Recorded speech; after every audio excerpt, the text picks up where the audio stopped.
حدیث مبارکہ میں حضرت ہریرہ سے کہ رسول اللہ صلی اللہ علیہ وسلم نے فرمایا لما خلق اللہ الجنہ، اللہ نے جنت کو بنایا، حضرت جبریل کو فرمایا اذهب فانظر الیہا، اے جبریل جا کے اس جنت کو دیکھو کیسی بنائی ہم نے۔ فذهب فنظر الیہا، جبریل گئے جنت کو دیکھا، ثم جاء، پھر واپس آئے اللہ کی بارگاہ میں جبریل فرشتے، فقال، پھر عرض کرنے لگے اے رب یا اللہ وعزتک لا يسمع بها احد الا دخلها، یہ تو اتنی سونی ہے، اتنی خوبصورت تو نے جنت بنائی ہے کہ جو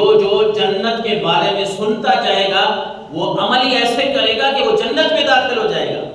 کوئی بچے گا نہیں، ہر ایک جنت میں جائے گا۔ تو اللہ تبارک و تعالی نے پھر حضرت جبریل امین کو فرمایا ثم حفها بالمکارہ، پھر اس جنت کو رب نے مشقتوں سے نہ بھر دیا۔ پہلی بار جبریل امین دیکھنے گئے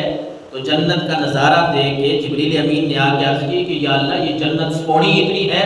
جو تیری جنت کے بارے میں سنتا جائے گا وہ کام ہی ایسے کرے گا کہ وہ ہر بندہ جنت میں آئے گا۔ پھر رب نے اس جنت کو مشقتوں سے بھر دیا، خواہشات سے بھر دیا، انسان کے لیے یعنی ثواب بھی رکھ دیا، گناہ بھی رکھ دیا، دونوں راستے پھر انسان کے لیے، نیکیاں بھی رکھ دی، برائیاں بھی رکھ دی پھر رب نے۔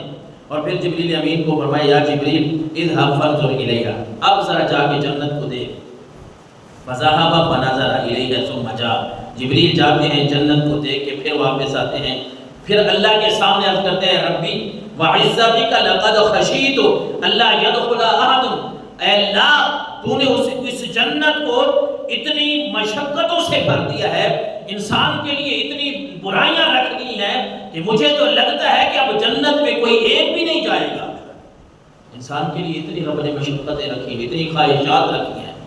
اتنی برائیاں انسان کے لیے ہیں کہ جبریل امین نے جب دوسری مرتبہ جنت دیکھی اور رب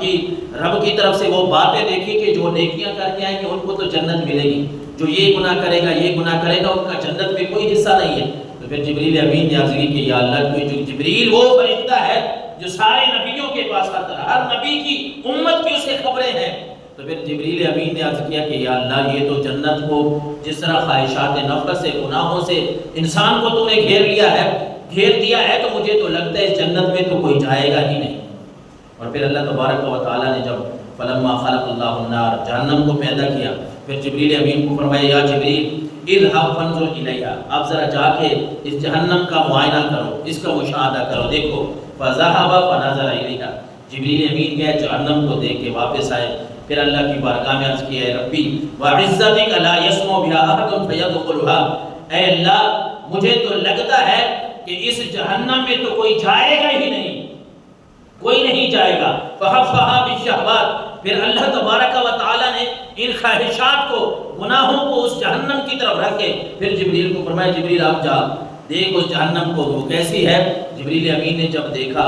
کہ انسان اگر گناہ کرے گا، برائیاں کرے گا، خواہشات نفس کی پیروی کرے گا، پھر قیاس کرنے لگے وعزتک لقد خشیت اللہ یبقى احد الا دخلها، یا اللہ اے میرے رب مجھے تو لگتا ہے کہ کوئی بندہ جنت جائے گا ہی نہیں، سارے اسی جہنم میں جائیں گے۔ یعنی خواہشات نفس، برائیاں انسان کے لیے زیادہ ہیں، نیکیاں بھی زیادہ ہیں، لیکن انسان کی فطرت ہے برائی کی طرف زیادہ جانا، نیکی کی طرف کم آنا۔ اور آج کے اس سبق میں ان احادیث رسول میں ہمیں اس بات کا خیال رکھنا چاہیے کہ کہیں یہ تو نہیں ہے کہ ہم دنیا میں یوں لگ گئے ہیں کہ ہم نے آخرت کو بھلا دیا، ہم نے اپنی خواہشات کی پیروی شروع کر دی ہے۔ آقا کریم علیہ السلام